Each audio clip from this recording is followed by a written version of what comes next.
শুভ বন্ধুরা, আজকে আমরা মূলা মাছের চচ্চড়ি বানাবো।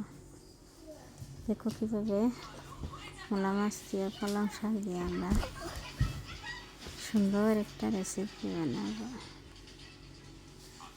প্রথমে মূলা মাছ দিয়ে দিলাম, তারপর শাক মশলাপাতি সব একে একে সব দিয়ে দিলাম। রসুন, পেঁয়াজ, তেল,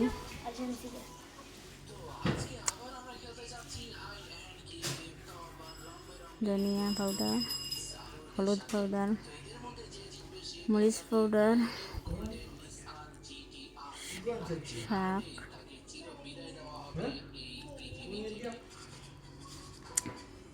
সবজি মশলা দিয়ে এখন লবণ দিয়ে দিলাম। তারপর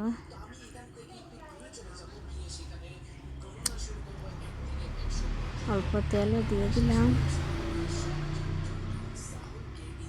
তারপর সবটুকু একসাথে মেখে নিলাম। ভালো করে মেখে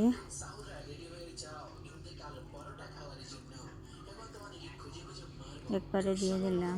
তারপরে আর বেশ নাড়া যাবে না।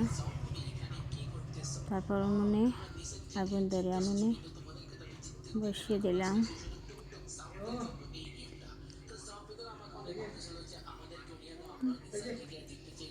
অল্প একটু সিদ্ধ হয়ে গেলে জল দিয়ে দিলাম। একটু নাড়া দিয়ে ঢেকে দিলাম।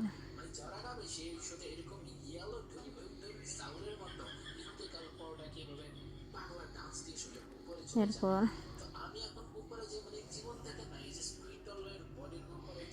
আস্তে আস্তে সুন্দর ফ্লেভার বের হলো। একটু নাড়া দিয়ে ঢেকে দিলাম। এরপর দেখুন কি সুন্দর